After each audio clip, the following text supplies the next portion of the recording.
ठोकळा तुका आकाशात गिळोनी सांडिले कलेवर हो ब्रह्माचा आकार सांडिली त्रिपुटी दीप उजळला घटी गिळोनी सांडिले कलेवर भो ब्रह्माचा आकार तुका म्हणे आता वरलो उपकारा पुरता गिळोनी सांडिले कलेवर भो ब्रह्माचा आकार पांडुरंगा गुरु सच्चिदानंद रूपा नमो सद्गुरु नमो सद्गुरु भास्करा पूर्ण कीर्ती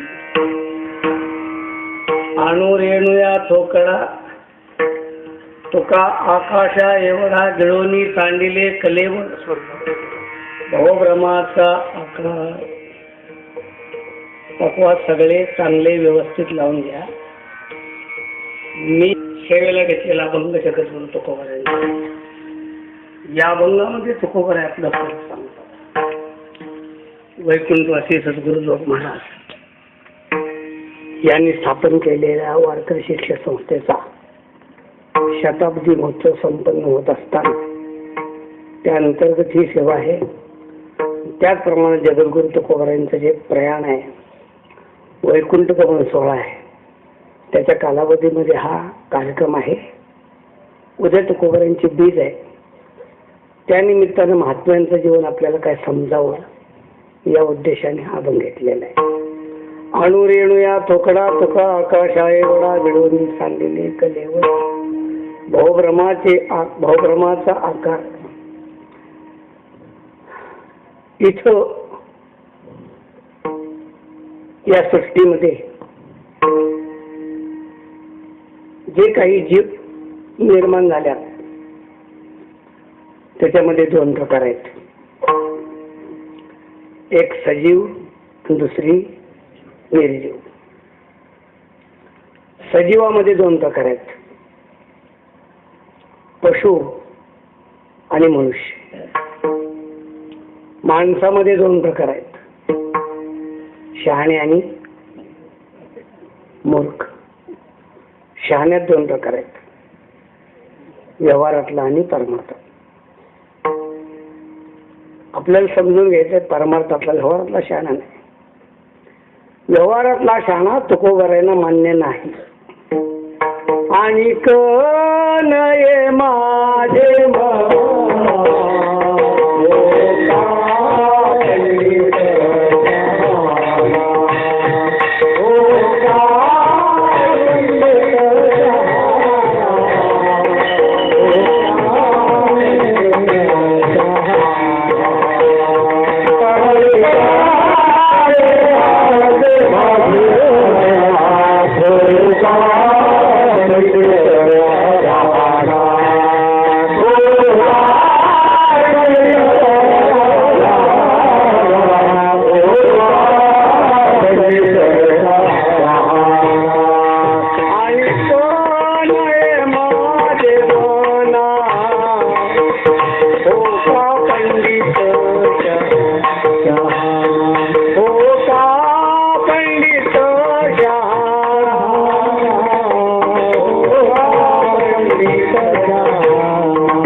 शहाणा आहे त्याला तुकोबरे कबूल करत नाहीत. आणि नाही माझ्या मना हो का पंडित शहाणा. अर्थात पंडिताला सुद्धा तुकोबरा व्यवहारातला शहाणाच म्हणतो. व्यवहारातला शहाणा. पंडिताची गोष्ट सांगतो. एका श्रीमंताच्या घरात लग्न आहे. लग्नासाठी भव्य दिव्य मंडप घातलाय आणि तो मंडप 2 एकरात घातलाय. 2 एकरातल्या मंडपासाठी लागणारे बांबू, त्याने एक बांबूचं बेटच विकत घेतलं. ते बेट तोडून त्यानं तो मंडप घातला. लग्नाच्या आदल्या दिवशी लग्नाचे उपचार करण्यासाठी येणारा शास्त्री बुवा ते आले, शास्त्री बुवा चला मंडप पाहायला. त्यात काय पाहायचंय? अहो चला तर चला. शास्त्री बुवांनी जेव्हा मंडप पाहिला, वा वा वा, अति सुंदर, अति सुंदर. पण तुम्ही एवढे कडक आणले कुठून? तर म्हणला बुवा तेवढ्यासाठी एक बेटच कापलं. असं का? या निमित्तानं तुम्ही वंशच्छेदच केला. कळकाला संस्कृत मध्ये वंश म्हणतात. शास्त्री बुवांनी शब्द, या निमित्तानं तुम्ही वंशच्छेदच केला. आता माणसं मुलांची लग्न वंशच्छेद करण्यासाठी करतात का वाढण्यासाठी करतात? शास्त्री बुवांच्या तोंडून अभद्र शब्द आल्यामुळं मालक जरा नाराज झाला. शास्त्री बुवा झोपायला गेले. मालकानं रातोरात मंडप बदलला. एका रात्री ते जे पायपा आहेत लोखंडी, अशा त्यांनी लोखंडी पायपा शहरातून मागवल्या. रातोरात गडी त्याच्याकडे भरपूर होते. सगळ्या मंडपातला कळक काढून टाकला आणि फक्त पायपा ठेवले लोकांनी. दुसऱ्या दिवशी परत सकाळी शास्त्री बुवा मंडप बघायला चला. आता काय पाहायचंय? काल पाहिलाय ना, चला तर खरं. शास्त्री बुवा मंडप पाहण्यासाठी गेले. बापरे, कालचा कळक अजिबात दिसत नव्हता. शास्त्री बुवा म्हणले, आता तर सगळं निर्वंशच झालं. मालकाचा चेहरा उतरला. शास्त्री बुवा गेले. मालकाने विचारलं गड्याला, राम्या, एका शास्त्री बुवा माझ्या वंशाच्या मुळे उठलाय. रात्री म्हणला वंशच्छेद, आता म्हणतो निर्वंश. काय करावं? राम्या हुशार होता. राम्या म्हणला, पाटील काहीच करू नका, ह्या शास्त्री बुवाला हाकलून द्या. मांडवाच्या दारात केडवा कैसे राहतावे, कोणेसी काही बोलावे, हे कळणं गरजेचं आहे. ज्याला कळत नाही ना, हो का पंडित शहा, काय उपयोग आहे त्याचा? एक प्रसंग सांगतो तुम्हाला. ज्ञानोबा पैठणला गेले शुद्धीपत्र काढण्यासाठी. पैठणच्या पंडितांनी त्यांची चेष्टा केली. ज्ञानदेव म्हणजे काय? ज्ञान वाहत आहे पकालेसी, असा उपरोध केला. ज्ञानोबारांना थोडासा राग आला. ज्ञानोबा म्हणले, ज्ञानदेव म्हणे तोही माझा आत्मा. असं म्हटल्यावर पंडितांच्या अहंकाराला आणखीन दिवसलं गेलं. काय म्हणतोस? तोही माझा आत्मा? वेदांत शिकलास का? अरे कुठे शिकलास वेदांत? म्हटलं, आम्ही वेदांत जगलेली माणसं आहोत परंपरेनं. 8-8 पिढ्या आमच्याकडे वेदांत आहे. तू काय वेदांत सांगतोस? तुझा आत्मा आहे का? हो म्हणे माझा. मग त्याने विचारलं, याला मारलं तुला लागेल का? नानोबारे म्हणून लागेल. पंडित चिडले. चिडलेल्या पंडितांनी रेड्याच्या मालकाला सांगितलं की त्याच्यावरची पखाल काढ. काढली पखाल आणि सांगितलं त्याला मार. तो रेड्याचा जो मालक होता कोळी, तो म्हणला, दादा का मारायचं? तू तुझी बुद्धी चालू नकोस, मार. त्या रेड्याच्या मालकाला एवढं माहित होतं की हे जर चालत नसलं तर मारायचं, हे जर काम करत नसलं तर मारायचं. सरळ चाललंय तर का मारावं? मग तो म्हणला, दादा हे सरळ चाललंय का मारावं? तुझी बुद्धी चालू नकोस, आम्ही सांगतोय म्हणून मार. म्हणजे रेड्याला केव्हा मारायचं असतं याची अक्कल ज्यांना नसते त्यांना पंडित म्हणायच्या. विठ्ठला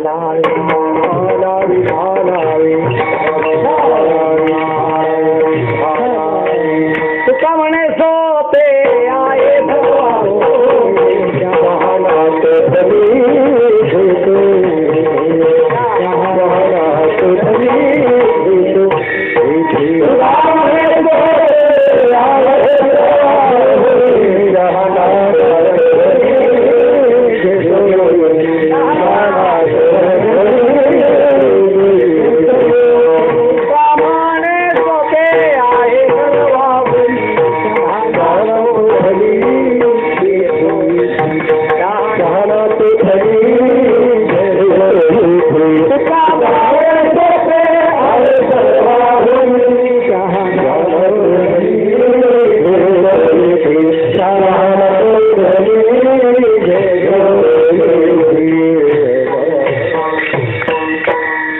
सांगे सोपे आहे सर्वावनी, शहाणा तो धनी. इथला शहाणा कुठला आहे? हा शहाणा व्यवहारातला की परमार्थातला? तुकोबर आहे सांगतात, जो नामस्मरणाची तृप्ती घेतो तो शहाणा आहे. जो शहाणा आहे तो नामस्मरणाची तृप्ती घेतो ना, म्हणून शहाणा शब्द लक्षात. तुकोबर आहे सांगतात, तुका म्हणे जाणे आईचे दुर्लभ ते शहाणे.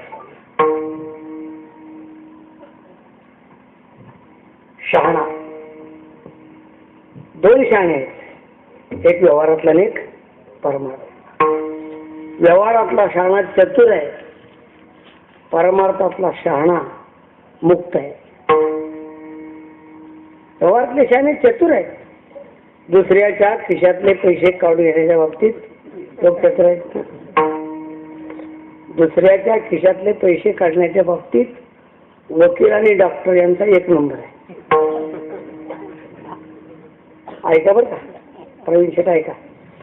दुसऱ्याच्या खिशातले पैसे काढणे वकील आणि डॉक्टर यांचा एक नंबर आहे, आणि वकील आणि डॉक्टर यांच्याही खिशातले पैसे काढण्याची कला आमच्याकडे आहे. विठ्ठला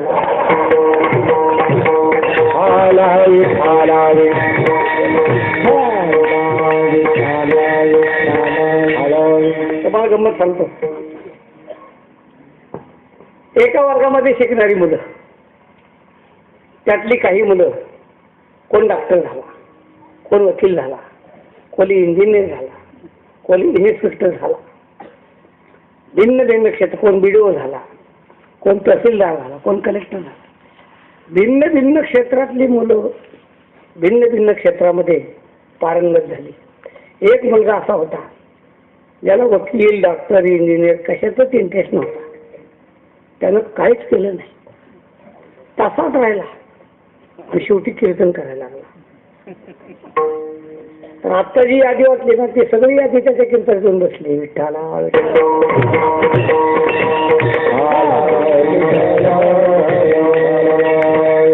कीर्तन करा सगळे सगळे. मग शहाणपणा सांगा. पण हे चातुर्य व्यवहारातलं शेवटी. इथे व्यवहारातलं चातुर्य नाही, तर परमार्थातलं चातुर्य पाहिजे. आणि परमार्थातलं चातुर्य कोणतं आहे? परमार्थातलं चातुर्य आहे स्वतःच्या स्वरूपाला ओळखणं.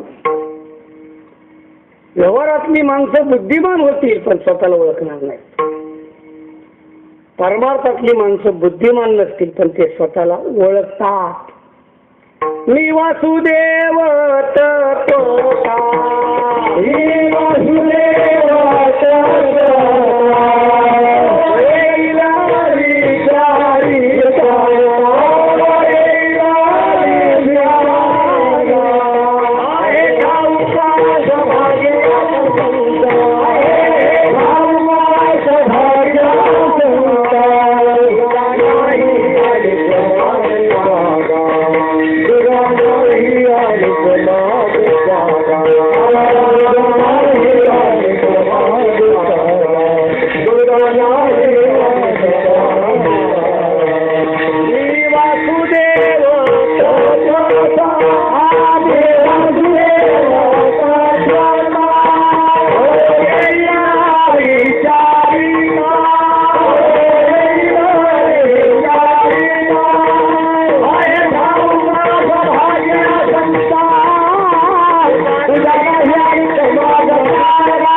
लक्षात ठेवा. एखाद्या वेळेला दोन्ही गोष्टी सारख्याच दिसतात.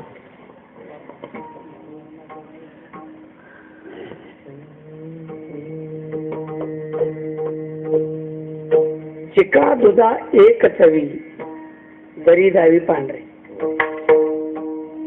दूध कसला असतो? पांढर. महिला मंडळ गव्हाचा चिक कसला असतो? काढता का नाही? कोरड्या करता का नाही? आता सगळंच बंद झालं.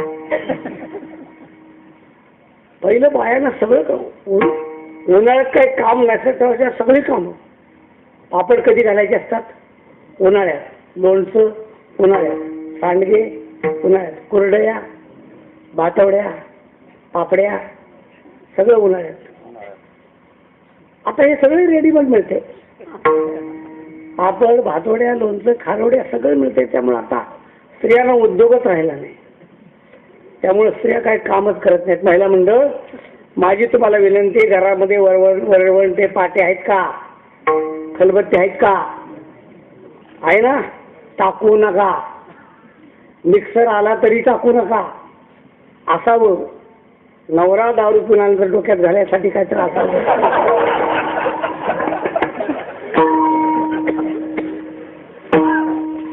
आपल्या आता पाटा नाही, वरवंटा नाही. आता मी असलं सांगायला लागलं, वेळ लागतो मला जास्त. बरं, पाट्यावर पुरण वाटणारी जी बाई आहे ना, तिचं व्हिडिओ चित्रीकरण करा, खरंच करा. आणि ते कधीतरी अशा कार्यक्रमाच्या मंडपात दाखवा की पाट्यावर वरण वाटणारी जी बाई आहे तिचा व्यायाम केवढा आहे. नुसती कल्पना करा. एक तर ती वरवंट आता कसा धरते की तो पुढं तर सरकला पाहिजे, फिरला तर पाहिजे, पण बोटातून निसटला तर नाही पाहिजे. कुठे तिच्या बोटात बेरिंग आहे आम्हाला माहित नाही. बरोबर वरवंटा फिरत आहे. तो वरवंटा फिरवत असताना तिची बोट त्या वरवंट्याला अशी लागलेली असतात. आणि पाचीच्या पाची म्हणजे 10च्या 10 बोट अगदी त्याला नेटानं लागतात. म्हणजे या सगळ्या बोटांना कड लागतो, नेट लागतो. हे जे मनगट आहे, हे मनगट वरवंटा खाली मागं पुढं करत असताना हे मनगट बिजागीर हलते. नुसती बिजागिरी हलत नाही. हा जो कोपर आहे, हा कोपर मागं पुढं करत असताना कोपराची बिजागिरी हलते. नुसता कोपर नाही, हा जो भाऊ आहे, हा भाऊ इथे भाऊ असा ही बाही हलते. नुसती बाही नाही, पुरण वाटण्यासाठी बाई वरवंटा जेव्हा पुढे जातो तेव्हा पुढे जाते, बरोबर. आणि मागानंतर मागे येते. ही जी कमरेची बिजागिरी आहे ती सुद्धा संपूर्ण हलते. अशा बाईला डायबिटीज कशामुळे होईल हो? ज्या बाईला हे काम नाही तर डायबिटीज राहिलं. मग ज्यांना डायबिटीज होतो, ज्यांच्या हातात पायाला मुंग येतात, त्यांना डॉक्टर सांगतात तुम्ही सकाळी मॉर्निंग वॉकला जा. हे मॉर्निंग वॉकचं फॅड आहे ना, हे खेडेगाव कसे पाहिजे. अहो याला काम सर त्या बायानं आमच्या कशाला मॉर्निंग वॉक पाहिजे. ते मॉर्निंग वॉक म्हणजे शहरातल्या लोकांच्यासाठी, नाशिक, निफाड, ओझर म्हणून ओझर, विंचूर यांच्यासाठी. मला एक प्रमाण आठवले. 18 बार वनस्पती फुली फळी ओळखी, 22 त्या पोखरणी नदी गंगा वाहती, ज्या घरी कुलस्त्रया राज्य राणी व संपत्ती, हे सुख सांडोनिया कासया मॉर्निंग वॉकला जाती. माझा विषय कुठे होता? गव्हाचा. हा, तिथं स्त्रिया कोरड्या करण्यासाठी गव्हाचा चिक काढतात. तो गव्हाचा चिकही पांढराच दिसतो आणि दूधही आणि चुना सगळ्याची सोय एक आहे. डोली दिसती सारखी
मुळात दिसायला दोन्ही एकसारखे आहेत, पण असायला भिन्न आहेत. एक तटस्थ मानसी, एक स्वरूपामध्ये स्थिर आहे, एक सहजची आळसी. ऐका, एकाला काम करायचं नाही आणि एकाला काम करण्याची आवश्यकता नाही, बरोबर आहे. जीवनमुक्त महात्म्याला काम करण्याची आवश्यकता किमीच्छन कस्य काम नैव तस्य कृतेनार्थो ना कृतेने. जीवनमुक्ताला काम करण्याची आवश्यकता नाही आणि आळशी माणसाला काम करावं असं वाटत, दोघं सारखेच आहे. अरे जीवनमुक्तही शांत आहे आणि आळशीही शांत आहे. एकाला कामाचा कंटाळा म्हणून शांत आहे, एकाला कामाची आवश्यकता नाही म्हणून शांत आहे. 22 वर्षाचा मुलगा एका झाडाखाली बसला होता, काडी घेऊन दाट टोकत होता. दाढी वाढलेली, कपडे मळलेले, झिपऱ्या वाढलेल्या. मी सहज त्याला म्हणलं, का रे बाळ का बसलाय? काय नाही म्हणलं, निवांत बस. मी त्याला म्हणलं, निवांत बसण्याचं वय नाही का? तारुण्य हे निवांत बसण्याचं वय नाही लक्षात. तारुण्याच्या मध्ये न मानी कोणाशी, तारुण्यामध्ये अहमपणे पाय न राहे स्थिर. तरुण पोरगा म्हणजे असा लवाळ्यासारखा हल्ला पाहिजे, सारखा बिजलीसारखा. तरुण पोरग चंचल पाहिजे, चंचल नसलं तर तरुण पोरग कसलं? तरुण पोराला मरकटाची उपाधी दिली ना, जो चांचल्य भावंड मरकटाचे. असं सहज हल्लं पाहिजे विजयसारखं. उगा निवांत बसलं म्हणजे काय झालं? निवांत का बसलाय? मला काय करायचं? अरे काहीतरी उद्योग करावा. मला कशासाठी? कशासाठी म्हणजे तुला वाटत नाही का आपल्या जीवनामध्ये चांगलं व्हावं? वाटतंय, उद्योग करत जा. मला कशासाठी? अरे उद्योग केल्याशिवाय पैसे कसे मिळतील? तो म्हणला, पैसे कशासाठी? मी म्हणलं त्याला, पैसे मिळाल्याशिवाय तुझं लग्न कसं होईल? तो म्हणला, लग्न कशासाठी?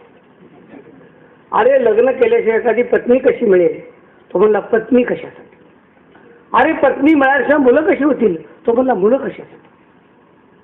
अरे मुलं शिकवली पाहिजेत चांगली ना. मला मुलं शिकवायची कशासाठी? उद्या जर मुलं शिकली तर चांगल्या ठिकाणी नोकरीला लागतील. मला नोकरी कशासाठी? अरे चांगल्या नोकरीला लागली तर 2 पैसे घरात कमवून आणतील ना. मला पैसे कशासाठी? अरे पैसे आले तर एखादा चांगला टुमदार बंगला बांधतील ना. मला बंगला कशासाठी? अरे सुखात एखादा टुमदार बंगला बांधला आणि कुटुंब जर चांगलं चाललं तर निवांत राहतील ना. मग तो काय म्हणला, मग आता निवांत आहे.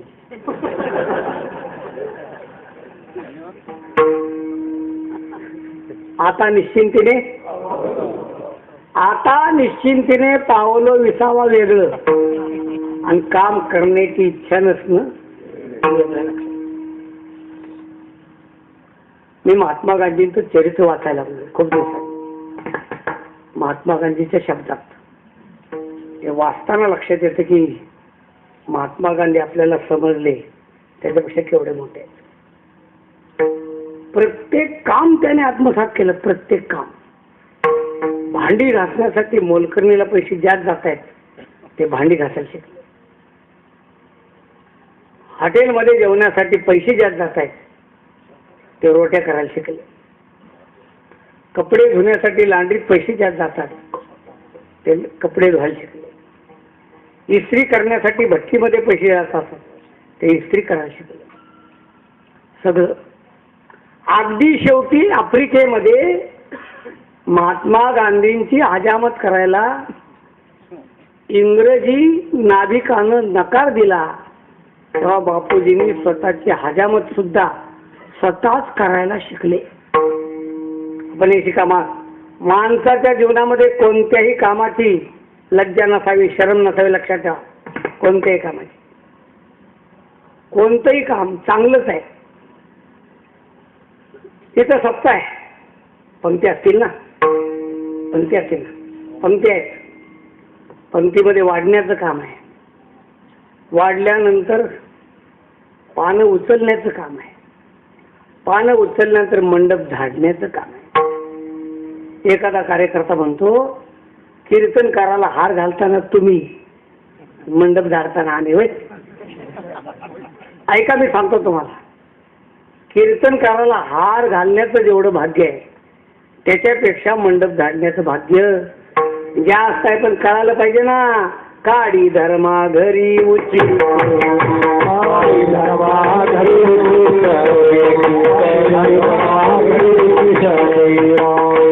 भाविकाचे काल भगवान परमात्मा युधिष्ठिराच्या यज्ञामध्ये उष्ट काढत होता, लक्षात ठेवा. म्हणून कर्मण्येवाधिकार असते मा फलेषु कदाचन, हे सांगण्याचा अधिकार फक्त भगवान श्रीकृष्णानाच आहे. ज्यांनी काम सोडल्या त्यांनी हा श्लोक अजिबात सांगू नये. आता अडचण आपली अशी आहे सध्या, जे काम करतात त्यांना काम कसं करावं याचं ज्ञान नाही, आणि जे सांगतात त्यांचा कामाचा संबंध नाही.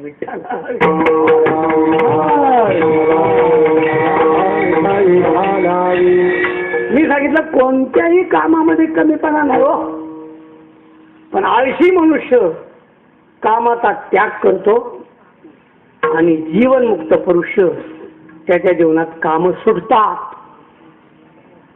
एक ध्यानी करती जप, एक खांबाला टेकलेला आहे आणि खांबाला टेकून त्याला कोणीतरी सांगितलेलं आहे की मानस पूजा कर, मानस पूजा. पण त्याने डोळे झाकल्यात आणि डोळे झाकून पांडुरंगावर मनातल्या पदार्थांचा अभिषेक करतोय.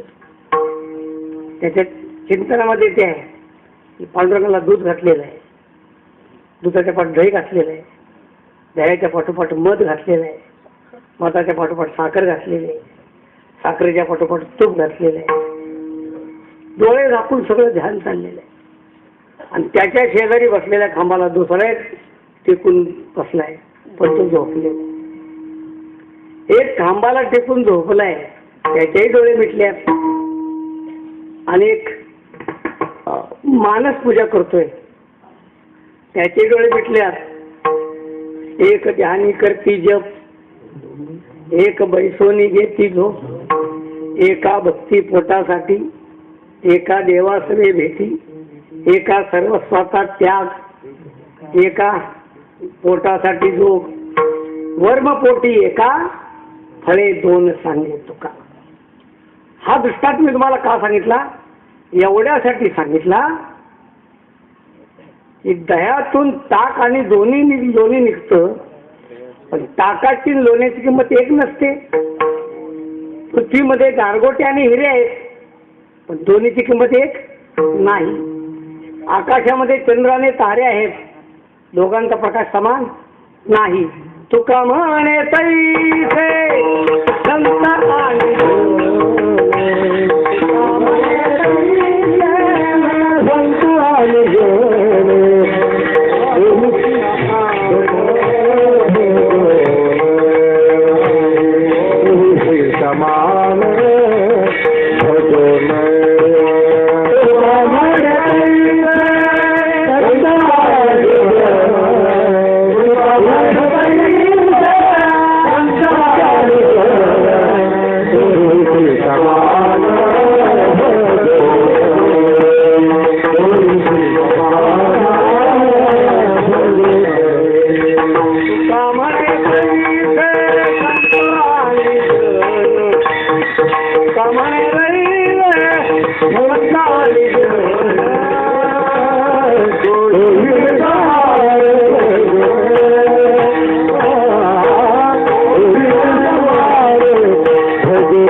संतांनी जन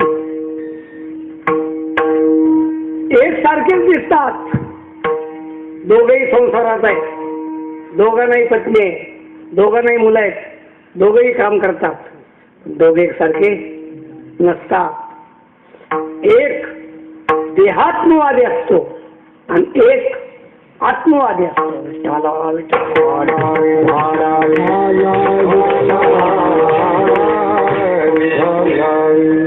दोन शब्द आहेत. एक शब्द आहे आपल्यासाठी, आघायु इंद्रिया राम ओघम पाळत असेल. गीतेमध्ये हा शब्द आहे, आघायु इंद्रिया राम. आघायु म्हणजे पापी आयुष्यात, इंद्रिया रामो इंद्रियामध्ये रमणारा तुम्ही आहे. आणि दुसरा आहे तो आत्माराम आहे. दुसरा आहे तो यज्ञात्वा तृप्तो भवती मत्तो भवती आत्मारामो भवती. एक आत्माराम आहे आणि एक विषयाराम आहे. एक आत्माराम आहे आणि एक इंद्रियाराम आहे, जो इंद्रियामध्ये रमणारा. म्हणून एक लक्षात घ्या, कदाचित सामान्याला विशेषाची उपमा दिली तर तेवढी चूक होत नाही जेवढी विशेषाला सामान्याची उपमा द्या. सामान्याला विशेषाची उपमा म्हणजे काय? म्हणजे समजा तुमच्या गावचे सरपंच आहेत आणि त्यांचा वाढदिवस आहे, त्यानिमित्त सभा आहे आणि सभेमध्ये तुम्ही बोलायला उभा राहिला. आता एकदा सभेचा वक्त बोलायला उभा राहिला की त्यानं काय बोलावं त्याचं सगळं स्वातंत्र्य त्यालाच असतं, किती तो बोलू शकतो. त्यातल्या त्यात सरपंच आपल्यावर खुश व्हावं म्हटल्यानंतर सरपंचांना किती हरभरा चढवावं त्याचं सगळं स्वातंत्र्य त्याला. बोलता बोलता एखादा वक्ता सांगतो आपल्या गावचे सरपंच, त्या सरपंचांचा अधिकार काय सांगावा. त्यांचा अधिकार एवढा आहे की ते जणू काही देशाचे पंतप्रधान मोदीच आहे. आता सरपंच मोदी नसतो पण उपमा दिली तर काय एवढे बिघडत नाही गौरवानं, काय बिघडत आहे तात्पुरतच. नाहीतर व्यासपीठावर बोलायचं असतं, खाली उतरल्याशिवाय द्यायचे असतं. सगळे सत्कार बहुतेक असेच असतात, सत्कार होईपर्यंत चांगलं बोलायचं असतं, पडद्याच्या मग सगळं खराबच बोलायचं असतं. मी जास्तीत जास्त सत्काराला जात नाही, जास्तीत जास्त अगदी नाही लागत जास्त करून मी सत्कार टाळतो. आणि बहुतेक तिथं खोटंच बोलायचं असतं. खोटं बोलण्याचा तुकोबाराय सांगतात, जाहीर समाजामध्ये खोटं बोललं तर तो जिभेला विटाळ आहे. तुका म्हणे करी जिभेची विटाळलं टिक्याची गोष्ट, पण ती ठिकाणी टाळली पाहिजे. आपण खोटं बोलू नये, खोटं बोलण्याचा प्रसंग येऊ नये. असो म्हणा एखाद्या सरपंचाला वर चढवताना मोदी म्हणा काय बिघडत नाही. पण उद्या पुढे त्याला समजा की धारणगावचा सत्ता मोठा असल्यामुळं पंतप्रधान मोदी यांच्या कानावर गेला आणि इकडून कुठंतरी ते पुढे येवल्याला चालले होते. त्यांना जो सत्ता कळाला तर ते म्हणले हम भी धारणगाव में आएंगे. त्यांनी फोन केला, धारणगावला आले. आल्यावर गावकरी ताराबळ उडली, लगेच तात्पुरती सभा बोलवली, सगळे लोक आले. पंतप्रधान खुर्चीवर बसवलं. गावाचा तो कुणी एक तर शहाणा नरेंद्र मोदींची ओळख करून देऊ लागला.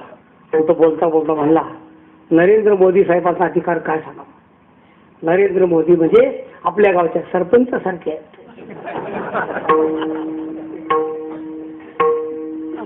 तुम्ही सरपंचाला मोदी म्हणा काय बिघडत नाही, पण मोदीला सरपंच म्हणा सांगू तुम्हाला ऐका. अरे एखाद्या ग्रस्त्याला संत म्हणा, पण संतांना ग्रस्ती म्हणू नका. विठ्ठला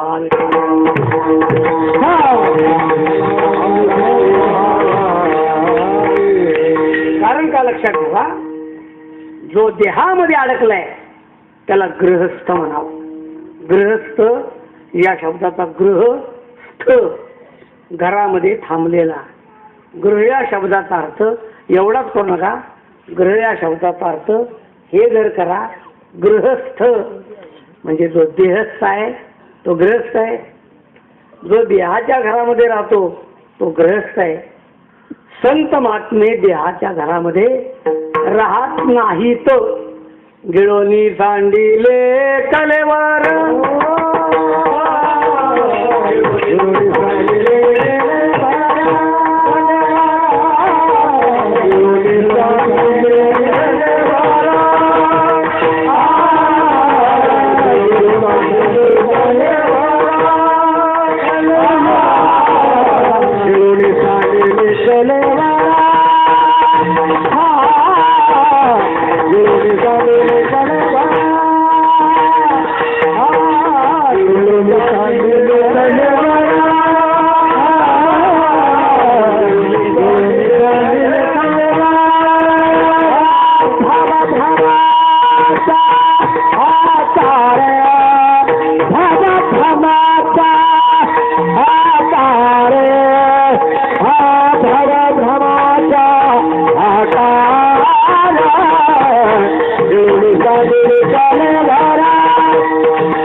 देहात नसतात. संत देहाची उपाधी स्वीकारतात, देहात नसतात. ऐका, उपाधी स्वीकारणं वेगळं आणि उपाधीच्या अधीन जाणं वेगळं. केव्हाही लक्षात. प्रपंच म्हणजे उपाधी आहे. पत्नी करणं वेगळं, पत्नीच्या अधीन जाणं वेगळं.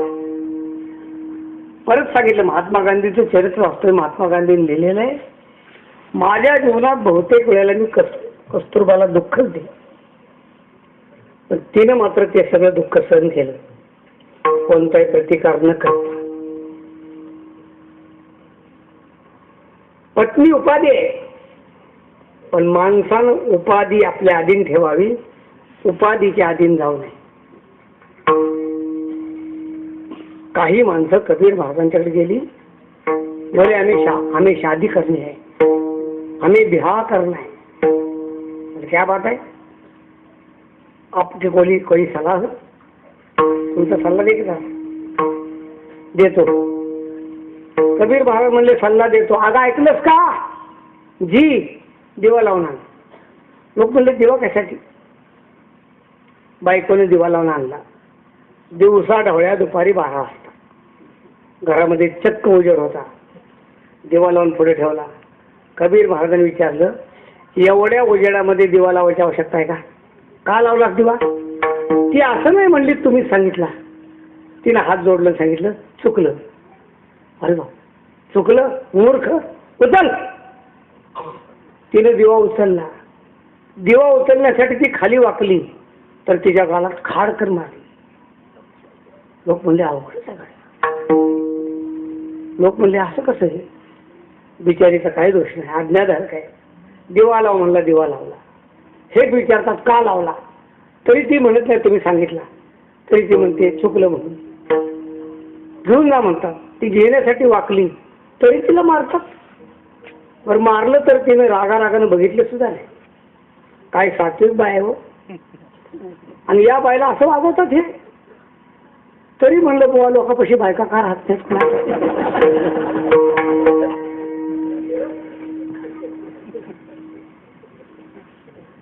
अवघड आहे. महाराज त्याला काय म्हणावं, काय म्हणावं? बिचारीचा दोष नाही. दिवा लावून आणला. तुम्हीच विचारता का लावला? ती म्हणते चुकलं. तुम्हीच सांगता घेऊन जा. ती घेऊन निघाली. तुम्ही तिच्या गालात मारता. याला काही व्यवहार म्हणतात का? आम्हाला पटलं नाही. कबीर महाराज म्हणले, तुम्हाला पटलं का नाही हा संबंध नाही. तुम्ही मला प्रश्न विचारला होता ना लग्न करण्यासंबंधी. हो, मी तुम्हाला त्याचं उत्तर दिलं. म्हणजे असलं कसलं उत्तर आहे? तुम्हाला हे उत्तर दिलं. विचारलं कबीर महाराजांनी, दिवा लावण्याची आवश्यकता होती का? नव्हती. मी सांगितलं दिवा लाव. तिने विचारलं का लावायचा? नाही विचारला. लावून आणला ना. मी काय विचारलं का लावला?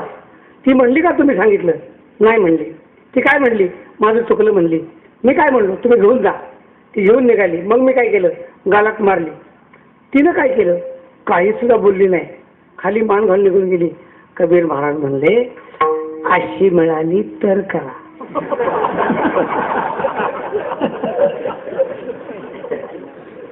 अशी आज्ञाधारक मिळाली तर करा, नाहीतर बंडा तात्याच्या गाडीत चला अलक निरंजन आदेश. उपाधी ऐका, मी काय सांगितलं आपल्याला, उपाधीच्या अधीन जायचं नाही. उपाधीच्या अधीन गेला त्याचं नाव प्रपंच आहे, आणि उपाधी आपल्या अधीन ठेवली त्याचं नाव परमार्थ आहे. विठ्ठला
उपाधी नाही.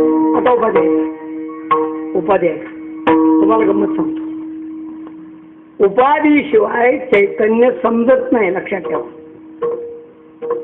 उपाधीशिवाय उपाधी निष्फल नाही, उपाधीनं चैतन्य समजतं, लक्षात ठेवा. उपाधी चैतन्य, या उपाधी माझी गुप्त, चैतन्याचे चैतन्य उपाधीनं समजतं. माझ्यापुढे जो माईक आहे ना, त्या माईक मध्ये करंट आहे का नाही? करंट असल्याचा आवाज दिला का? करंट म्हणजे काय हो? करंट म्हणजे काय? करंट म्हणजे वीज. करंट म्हणजे वीज. आपल्या समोर बल्ब लागल्यात, त्या बल्बामध्ये काय आहे? वीज. बल्ब काढल्यानंतर वीज कळत असली तर बोला, कुणी सांग. बल्ब काढल्या वीज कळते का? बल्ब काढल्या वीज नसते का तिथं? होल्डर मध्ये वीज असते का नाही? असते. समजते का? नाही समजत. का समजत नाही? उपाधी नाही. विजेची अभिव्यक्ती बलाच्या उपाधी नाही, लक्षात ठेवा. बल नसेल तर वीज कळत नाही, लक्षात ठेवा. देहाची उपाधी नसेल तर चैतन्य समजत नाही. देह सोडून चैतन्य सगळ्या माणसामध्ये आहे का नाही? अरे सगळ्या जगामध्ये चैतन्य आहे, पण चैतन्य समजण्यासाठी देहाची उपाधी लागते. उत्क्रामंतम सितम वापी भुंजानम. पुढचं आपल्याला नको आहे. देहाचे जे व्यापार आहेत ना, त्या व्यापारानं चैतन्य समजतं. मग जुन्या काळामध्ये माणसाचा प्राण गेला तर समजत नसे. मग जुन्या काळातली माणसं सुताचा दोरा धरून नाकापाशी धरायचा. दोरा हालायचा बंद झाला की संपलं. चैतन्य बघण्याची पद्धत आहे. याच्या देहामध्ये चलन नाही का? नाही. मग चैतन्य संपलं, खलास. उपाधीनं चैतन्य समजतं. आता लक्षात ठेवा, चैतन्य उपाधीनं समजतं, पण उपाधीमध्ये आणखीन एक दोष आहे की उपाधी चैतन्याला आच्छादित करते, झाकून टाकते. उपाधी चैतन्याला नष्ट करू शकत नाही, लक्षात ठेवा. जोपर्यंत कुंभारानं घट तयार केलेला नाही तोपर्यंत त्या प्रदेशामध्ये आकाश आहेच आहे. पण जेव्हा घट तयार केला आणि उचलून बाजूला ठेवला तेव्हा त्या घटामध्ये जे व्याप्त आकाश आहे त्याला नाव दिलं घट आकाश. अगोदर आकाश नव्हतं काय? कुठल्या तर मुलानं त्या घटावर दगड मारला, घट फुटून गेला. घट फुटून गेला की घटाकाश संपलं. ज्ञानोबा सांगतात, हागा घटू जे वेळी फुटे, लय गोड प्रश्न आहे. ते वेळी ते तिचे आकाश लागे नीट वाटे, वाटा लागे तरी भेटे, एरवी चुके प्रश्नचिन्ह आहे. घट फोडल्यानंतर त्याच्यातलं आकाश निघालं आणि ते आकाश महाकाशाला मिळालं. घट नाही फुटला तर आकाशातील महाकाशाची चुकामुक झालेली काय? चुकामुक नाही झालेली. पण घटाच्या उपाधीनं व्यापक आपा आकाश घटामध्ये समजतं. उपाधी स्वरूपाला नष्ट करत नाही, पण स्वरूपाला आच्छादित करते. जरा जाड शब्द वाटले असतील. वनवासामध्ये असताना पांडवांच्यावर अशी जबाबदारी होती की 12 वर्षाचा वनवास झाल्यानंतर 1 वर्ष अज्ञातवास. पुढच्या पिढीला हे माहीत पाहिजे, लक्षात ठेवा. पुढच्या पिढीला जर तुम्ही महाभारत माहीत नाही केलं तर त्या पोरांना सिनेमा बघितल्याशिवाय पर्याय नाही. तुमची मुलं सिनेमाला जाऊ नयेत एवढी तुमची इच्छा आहे, पण त्याच्यासाठी तुम्ही इतिहासातल्या प्राचीन गोष्टी त्यांना सांगितलं पाहिजे. ही जबाबदारी तुमच्याकडनं. आता काय करावं? आता महाभारतच नाही. महाभारतासारखा ग्रंथ कुठेतरी प्रवचनाच्या रूपाने लागत नाही. महाभारतातली वाक्य माहित नाही, धृतराष्ट्र आणि दृष्टद्युम्न याच्यातला फरक करत नाही. धृतराष्ट्र कोण होता? हात वर करा बरोबर, हात वर करू बघा. धृतराष्ट्र कोण होता? क्या बात आहे, धृतराष्ट्र बरोबर आहे, बरोबर आहे, बोला तुम्ही बरोबर बोललाय बा, भूल नका. कौरवांचा अगदी बरोबर आहे. धृतराष्ट्र कौरवांचा वडील होता. दृष्टद्युम्न कोण होता?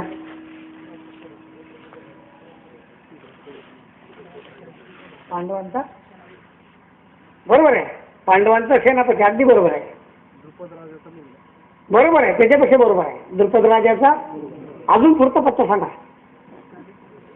अगदी बरोबर आहे. द्रौपदीचा भाऊ. जेवढी उत्तरं दिली तेवढी सगळी माणसं 50च्या पुढचीच आहेत. मला 25च्या आतलं उत्तर पाहिजे होतं. एखाद्या 25च्या आतल्या मुलाला हात वर करून आम्हाला सांगावं की बाबा मी सांगतो धृतराष्ट्र कोण होतं, मी सांगतो दृष्टद्युम्न कोण होतं, मी सांगतो युधिष्ठिर कोण होता, मी सांगतो पांचाली कोण होती. या मुलांना द्रौपदी कळेल, पांचाली करणार नाही. कळेल नाही करणार. या मुलांना द्रौपदी कळेल पण याज्ञसेनी करणार नाही. विचारा याज्ञसेनी कोण आहे? नाही सांगता येणार. त्यांना माहित सुद्धा नाही की द्रौपदीचं एक नाव याज्ञसेनी आहे. एक लक्षात ठेवा, आपल्या देशाचा ज्वलंत इतिहास जेव्हा विसरला जातो तेव्हा परक्या संस्कृती पुढं मान वाकवल्याशिवाय पर्याय नसतो. आता इंग्लिश मीडियम मध्ये जाल आणि इंग्लिश मीडियम मधून मुलांनाही मॅड करा आणि तुम्ही मॅड व्हाल. नुसतं मॅड नाही, हाफ मॅड व्हाल बस, बाकी काहीच नाही. बायाना लय हाऊस, माझं लेकरू इंग्लिश मीडियम मध्ये जात. तुला काय माती कळते का त्यात? लेकरू शाळेतून परत येतं तर आल्याला म्हणतं मम्मी. आई म्हणते मम्मी म्हणजे काय? अगं इंग्लिश मध्ये आईला मम्मी म्हणतात. असं का? उद्यापासून मला मम्मीच म्हण. झालं. मुलगा आईला विचारतं मी तुला कविता म्हणून दाखव. लगेच मुलगा कविता म्हणतो. Twinkle twinkle little star how I wonder what you are. असं पोरानं कविता म्हणली की बाईला आनंद वाटतो.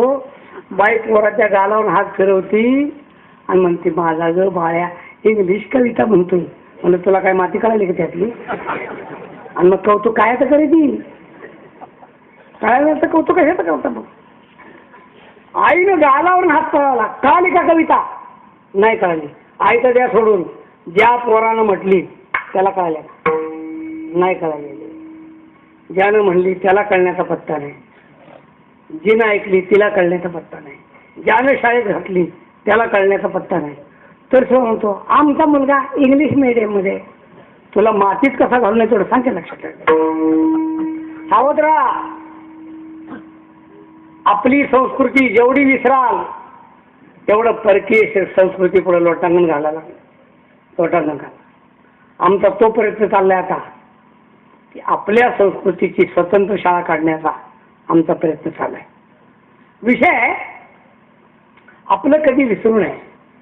मी सांगत होतो वनवासामध्ये असताना पांडवांच्यावर जबाबदारी होती 1 वर्ष अज्ञातवासमध्ये राहायचं पण ओळखून द्यायचं नाही. मग 5ही पांडव द्रौपदीसह वाई नगरीमध्ये विराट नगरीमध्ये गेले आणि विराटाच्या राजवाड्यात 5ही कामाला राहिले. 5ही.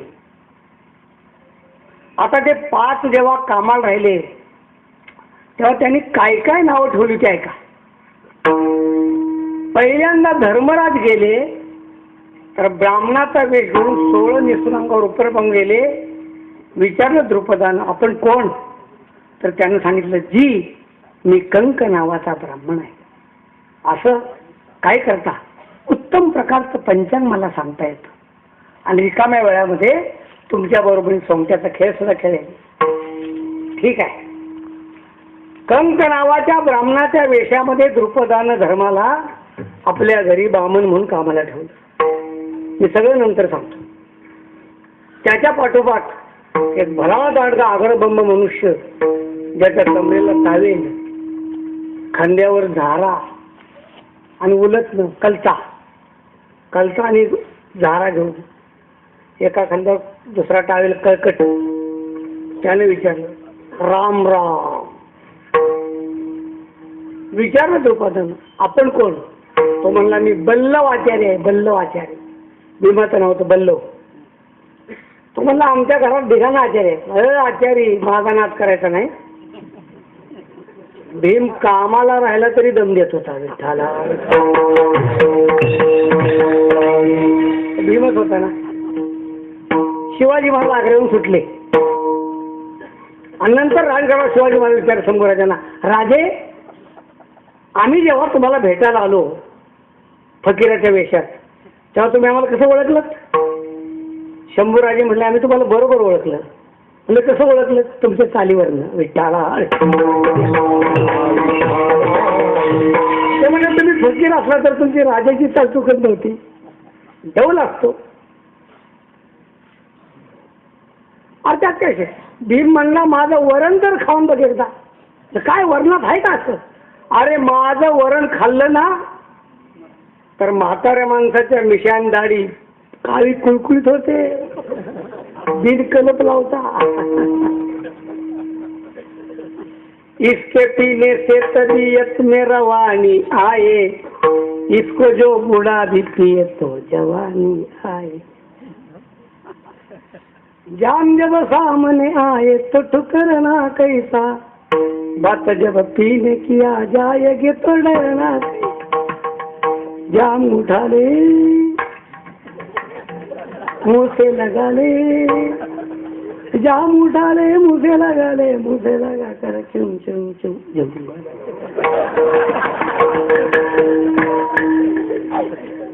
तुम्ही पिऊ नका विठ्ठला. मला ते नाही सांगायचं. इसके पिणे से तबीयत में रवानी आहे. अरे हे वरण खाल्लं ना तर तरुण होतो, तरुण. काय कंटेन बाबतीत होता बघ तर खरं. आता पुढचा भाग सांगतच नाही, तर सांगितल्याशिवाय जमणार नाही. एकदा भीमानं वरण केलं, वरण असं घट्ट गोळा वरण केलं तर भूत पाकामध्ये. तिथून हाक मारली, राजा वरण केलंय, लवकर ये. त्यावेळेला द्रुपद राजा, विराट राजा आपल्या मंत्र्यासह कुठली तरी महत्वाची चर्चा करत बसला होता. तिकडे हाका, राजा लवकर ये. विराटाला वाटलं उठून गेलं तर ही माणसं म्हणतील, काय राजा हलकट आहे, कधी वरण खाल्लं नाही. बरं न जावं तर भीमाचं वरण आहे. राजानं जाण्याचा मोह टाळला. भीमानं रागानं वरणाचा गोळा असा पाकशाळेत फेकला तर एका खांबावर पडला. सभा संपल्यानंतर विराट राजा गेला. बल्लवा कुठे आहे वरण? मला तुझ्या बापाची भेट आहे. मागाशी संपलं कशाला बंडल मारतो संपलं म्हणून? तुम्हाला बंडल नाही मारत, जिथं वरण पडलं असेल तिथं जाऊन बघ. ज्या खांबावर वरण पडलं होतं त्या खांबाला हिरवी पालवी फुटली होती. भीमाचं वरण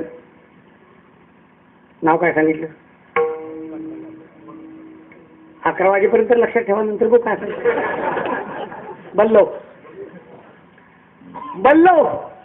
त्याच्यानंतर एक उंच पुरा मनुष्य, पण बायकी कपडे घातलेला, पाठीवर वेणी असलेला असा मनुष्य दरबारामध्ये ठुम्मक ठुम्मक ठुम्मक असा चालत आला. असा चालत आला तर दरबारातले सगळे लोक हसायला लागले. राजाने विचारलं, महाशय आपला परिचय म्हटल्यानंतर त्यानं तोंडात बोट घालून मला ब्रह्मणा म्हणत्या.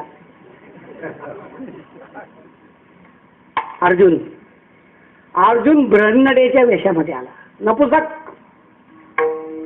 त्याच्यानंतर एक मनुष्य आला, राजा मला कामाला ठेव. काय करतोस तू? तो म्हणला, गाई राखण्याच्या बाबतीत माझ्यासारखा शहाणा कोणी नाही, माझं नाव आहे तंतीपाल. त्याच्यानंतर एक मनुष्य आला, काय करतोस? तो म्हणला, मला घोड्याची परीक्षा चांगली आहे. आता त्याचं नाव मला ध्यानात नाही आहे का? नाही सहदेव नाही, तो पण नव्हता. आणि त्याच्यानंतर एक स्त्री आली, लाजून उभी राहिली. बाई काय काम आहे? महाराज माझे 5 पती आहेत, कुठे गेले तुम्हाला माहिती आहे? मी असाही आहे, मला तुमच्या अंतःपुरामध्ये काम द्या, मी पडेल ते सेवक आहे. रडत होती द्रौपदी. तुझं नाव काय? सैरंद्री. सैरंद्री नावानं द्रौपदी विराटाच्या राणी वशात गेली अंतःपुरात. माझा दृष्टांत संपला. दृष्टांत समजावून घ्या. दृष्टांत असा आहे, त्या धर्मराजानं कंक नावाच्या ब्राह्मणाचा वेश घेतलाय ना, त्या कंक नावाच्या ब्राह्मणानं म्हणजे त्या उपाधीनं धर्मराजाला आच्छादित केलं. मग धर्मराजा जसा आहे तसा कळू दिला नाही. आता बाकीचं तर तसंच घ्या सगळ्यांचं. चला, याला उपाधी म्हणतात. उपाधी स्वरूपाला आच्छादित करते आणि एकदा आच्छादित केलं की त्याला आपल्या स्वरूपाचं भान राहत नाही. जन तरी देखे गुंतले प्रपंचे, मरण ते त्याचे त्यास नाही. मग ऐका, कीर्तनामध्ये मी सांगितलं गोविंदराव, गोविंदराव आहेत का? गोविंदराव आहेत का म्हटलं, 4-5 हात उभे झाले आहेत. एवढ्या कीर्तनामध्ये 4-5च गोविंदराव आहेत, बाकीने हात वर केला. परत मी नाव बदललं, बाबूराव आहेत का? बाबूराव म्हणलं, दुसऱ्या 4-5 जणांनी हात वर केला, बाबूराव आहेत. परत अनुसाहेब आहे, कोण आहे का? अनुसाहेब आहे म्हटल्यावर कीर्तनातल्या 2-4 अनुसाहेब उभे राहिल्या. महाराज तुमच्या आशीर्वादानं बरं चाललंय. मी म्हणलं, ही बाजू आपल्या अंगावर आली गाड्या. मी एका कीर्तनामध्ये सहज म्हणलं अनुसाहेब आहे आणि 4-5 अनुसाहेब उभे राहिले हो. आणि त्या म्हणलं तुमच्या आशीर्वादानं बरं चाललं. कीर्तन झालं, मला नारळ दिला कार्यकर्त्यांनी आणि विचारलं, महाराज तुम्ही आमच्या धारणगावला ह्याच्या अगोदर किती आला होता? मला अजिबात नाही, आज पहिल्यांदाच आला ना. हो पहिल्यांदा आला, पण आमच्या गावातल्या 4 बायची तुमची ओळख कशी काय?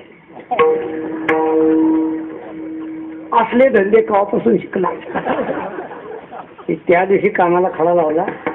मला आजपासून कीर्तनात कधी बायांची नावं घ्यायची नाही. त्या परत जर प्रसंग आला तर मी अनुसाहेब आहे म्हणतच नाही. मी म्हणतो हळकुंडा बाय, साखवता बाय, लवंगी बाय, मिरची बाय, असं काहीतरी म्हणायचं. म्हणजे ओरिजिनल लावू दे, विषय सोडून द्या. गोविंदराव म्हणल्यावर गोविंदराव जुडतो, बाबूराव म्हणल्यावर बाबूराव जुडतो ना. प्रवीण शेठ म्हणल्यावर एकच व्यक्ती हो देते, चंद्रबान म्हणल्यावर एकच व्यक्ती देते, तुमची मापं काढत नाही. बंडा तात्या म्हणल्यावर येळोनी सांडिले तदेव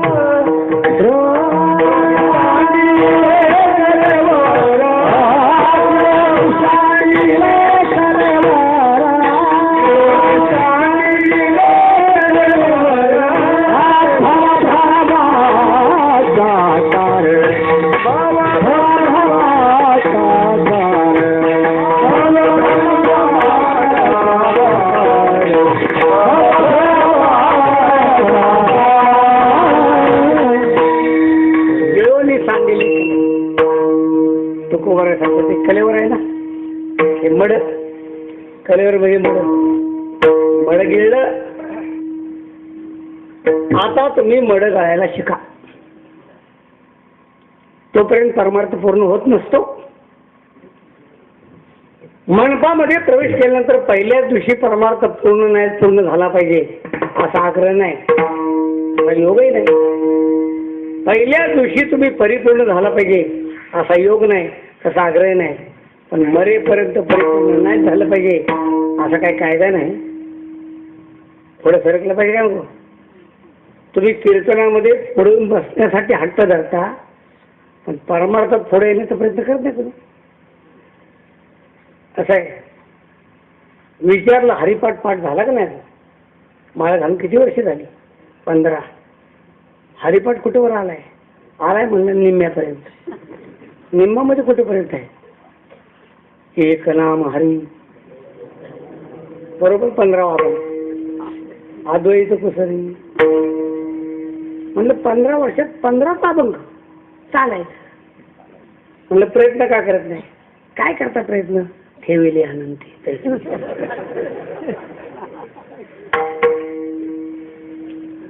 ठेविले अनंते तैसे जिरावे हेच प्रमाण व्यवहारात का वापरत नाही. मग कायला प्रयत्न करता, मग कशासाठी झोपा घालवता. तिथं म्हणत नाही ठेविले अनंते, तिथं म्हणतात तसं कसं तडतड केल्याशिवाय काय होत नाही. आणि इकडे ठेविले अनंते होय, बरं ठेविले अनंते. ठेविले अनंते चित्ते असू द्यावे. एका कीर्तनामध्ये निम्म कीर्तन मी याच्यावर केलं, निम्म ठेविले अनंते.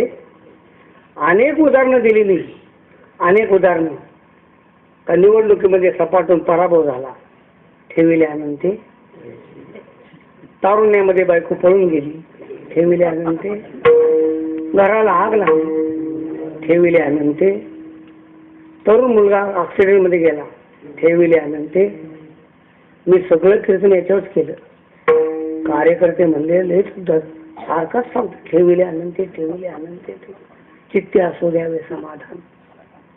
कीर्तन संपलं, आम्ही खोलीत गेलो, दूध घेतलं. गाडीत बसण्याची वेळ झाली. कार्यकर्त्यांनी नारळ आणला, माझ्या हातात नारळ ठेवला. नारळाच्या खाली काहीच नव्हतं, नुसता नारळ होता. मी नारळ उचलला, काहीच नव्हतं. नुसता नारळ म्हणजे नुसताच नारळ. म्हणजे का बरं, चित्ते असू द्यावे सांगा.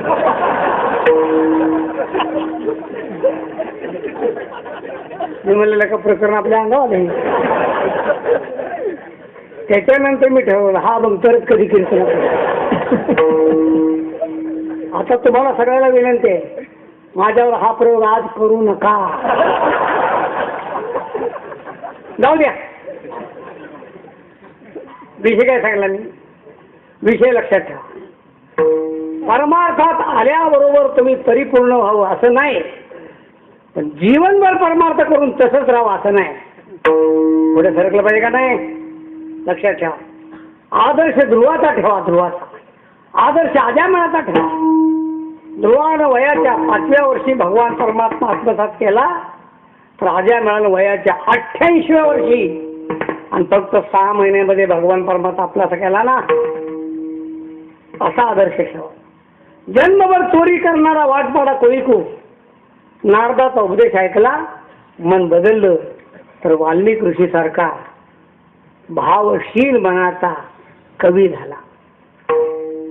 आपण तिथंच राहायचं काय. माझा विषय लक्षात ठेवा. हे जे कलेवर आहे हे सांगायचं नाही का, कधी सांगलं पाहिजे. लक्षात. मनुष्य मेला की जाळतात, जाळल्यानंतर काही राहत नाही, फक्त राख राहते.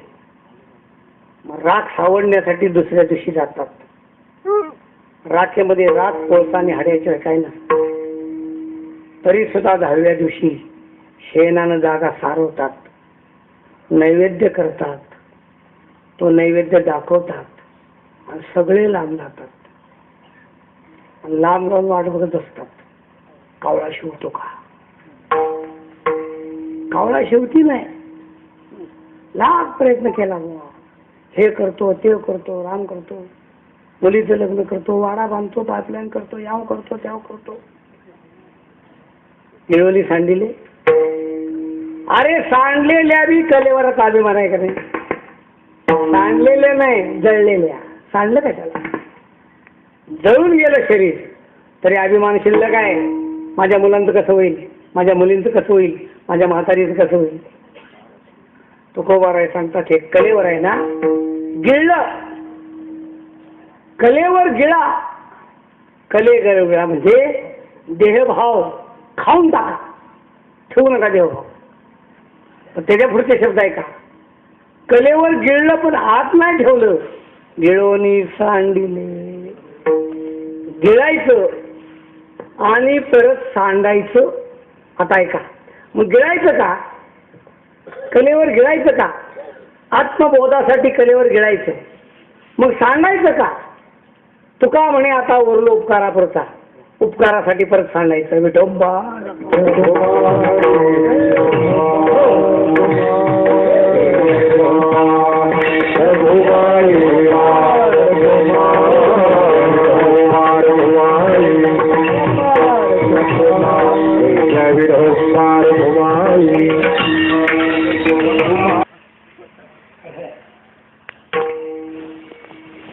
माझं नाराज काही वाकलं नाही तसं, पण राजीव गांधी मेल्यापासून मला भीती वाटते.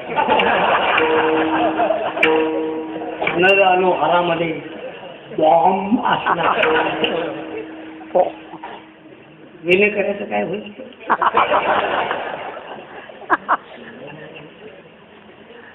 गिळवणी सांगितले एवढंच कारण सांगितले. परमार्थ करण्यासाठी हे कलीवर गिळायचे. कलीवर म्हणजे उपाधी. संतांनी उपाधी गिळून टाकली. भवभ्रमाचा आकार. कलेवर तर काय हो, नुसता भावाचा भ्रम, भावाच्या भ्रमाचा भ्रम. अस्ति जायते वर्धते परिणमते अपक्षीयते. आहे विचारलं सुनबाई दिवस गेले का? गेल्या. आहे मूल आईच्या गर्भामध्ये. अस्ति जायते जन्माला. वर्धते वाढलं. विपरिणमते बदल झाला.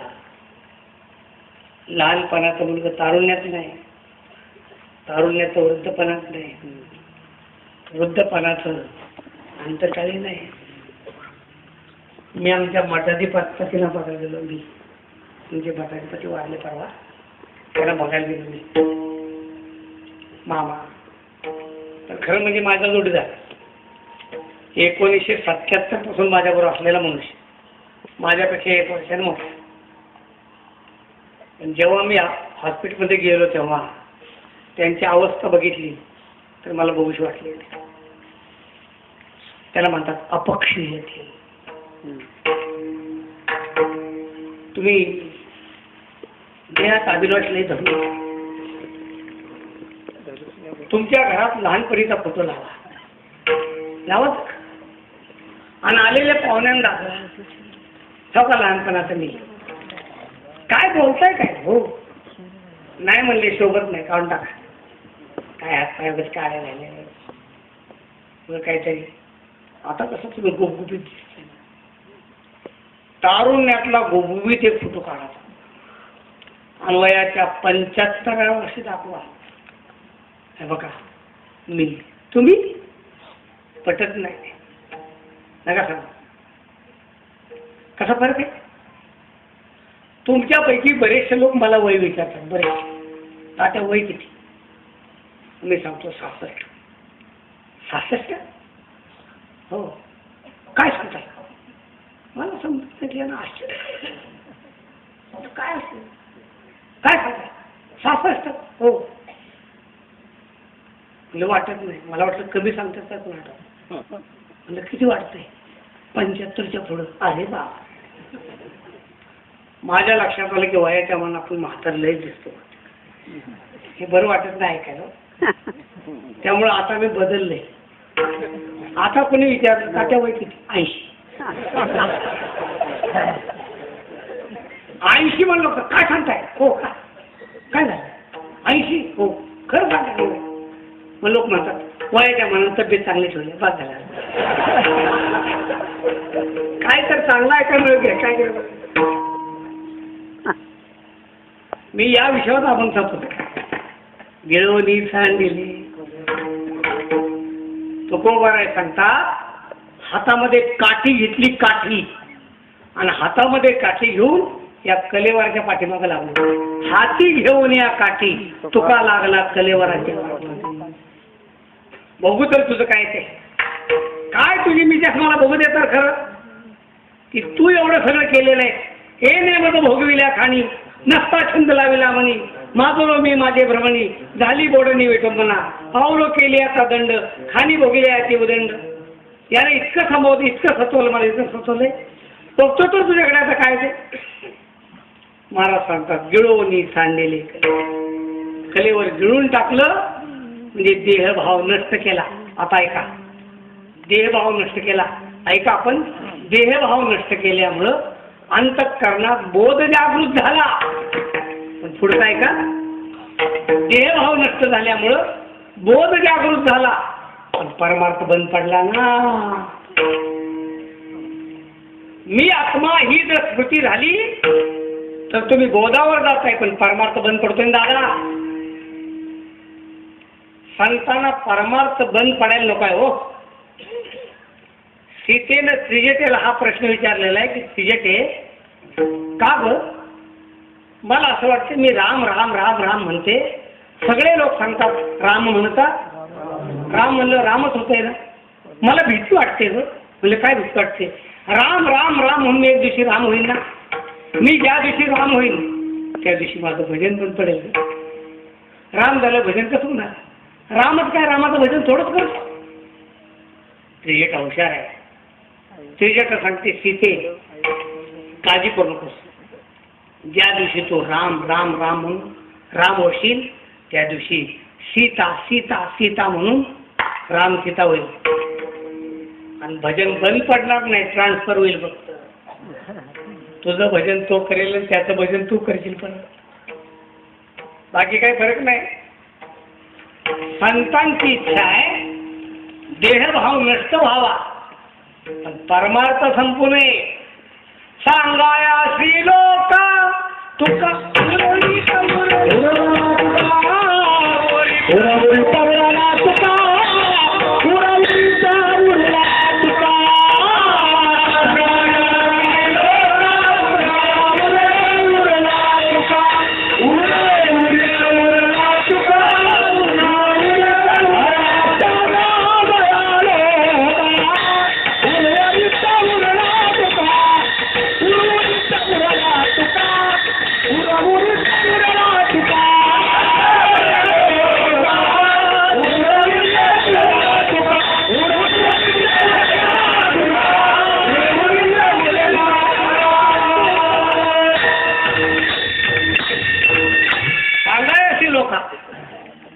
तुकोबऱ्या सांगतात माझं काहीच राहिलेलं नाही. लोकांना शान करायचंय ना, उर्वरित उरला. लोकांना सावध करण्यासाठी तुका म्हणे आता उरलो, पण कशासाठी? उपकार. परत गांधीजींचं चरित्र लक्षात येते. आफ्रिका सोडताना आफ्रिकेतल्या लोकांना ज्ञानोबारायांनी स्वातंत्र्याची जाणीव करून दिली, लढले तिथल्या हिंदी लोकांसाठी. त्या सगळ्या लोकांनी गांधींना येताना सोन्या चांदीच्या वस्तू भेट दिल्या. सोन्या चांदी. गांधींनी विचार केला की मला माझ्या नोकरीचे पैसे मिळतात हे काय काय. त्याला 2 मुलं होती. त्यांनी दोन्ही मुलांना सांगितलं की आपण का ठेवायचं. दोन्ही मुलांनी मान्य केलं, पण पत्नीनं नाही मान्य केलं. कस्तुरबाई स्त्री आहे, ती म्हणले तुम्हाला वाटतं सोनं नसावं, पण आम्हाला बायांना वाटतं ना अंगावर काहीतरी असावं. असं द्यायचं असेल तर तुम्ही तुमच्या वाटणीचं द्या, माझं नाही द्या. गांधींनी कस्तुरबानं विचारलं की बा तुला जे अलंकार मिळाले ते तुझ्यामुळे कुठे मिळाले? अशी समजूत करून गांधींनी जेवढं मिळालं होतं तेवढं सगळं तिथं दिलं आणि त्याचा एक अकाउंट तयार करून ठेवला. त्याला म्हणतात उरलोपकार. गांधींनी तिथे खाली एक वाक्य लिहून ठेवले. गांधींनी तिथे वाक्य लिहिले त्यासाठी त्यांनी वाक्य सांगितलेलं आहे, सत्कार्य करणाऱ्याला कोणताही संचय न करणं हेच चांगलं आहे. काय अवस्था असेल आपण पहा. दुसऱ्यावर उपकार करत असेल ना, उपकार तेव्हाच संभवनीय आहे जेव्हा तुम्ही स्वतःला विसरता तेव्हा, नाहीतर नाही. बळीराजाला वामनाने काय मागितलं? 3 पावलं जमीन देऊन टाक. पण शुक्राचार्य म्हणले राजा हा वामन साधा नव्ह, तो तुला फसवायला आलाय, हा विष्णू आहे, हो म्हणू नकोस, संकट सोडू नकोस. राजा म्हणला नाही. आता तोंडातून हो गेलं ना संपलं. अरे तुझं सर्वस्व हरण करणार आहे, माझं सर्वस्व जाऊ द्या. बळीराजानं सर्वस्व दिलं, काय ठेवलं. शेवटी भगवान म्हणले 3रा पाऊल कुठे टाकू? तर बळीराजाने देवाला विचारलं की देवा, दान देणारा दाता दिलेल्या वस्तूपेक्षा भिन्न असतो का दिलेल्या वस्तूमध्ये असतो? भगवान म्हणले भिन्न असतो. मी भिन्न आहे ना. पुढं माता केला, सगळी उपाधी तर देऊन टाकली, पण ज्याच्यामुळे उपाधी निर्माण होती ते कलेवर सुद्धा भगवंताच्या चरणात टाकलं, घेऊन टाका. का म्हणे बळी जीव दिला. आत्मसमर्पण तोच जगावर उपकार करतो. तो का म्हणे आता ओरलो उपकारा पुरता. काय झालं? सांडिली त्रिपुटी दीप उजळेला घटी. एवढ्यासाठी काय केलं? गिळवणी सांडिले कलेवर हो भ्रमाचा आकार. आता अवस्था कोणते? अनुरेणुया तो कडा.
अणुपासोनी ब्रह्मांडा एवढा होत जाते. तयासी तुलना त्याची ब्रह्मांडी पाला. सूक्ष्म रूप धरी सियही दिखावा.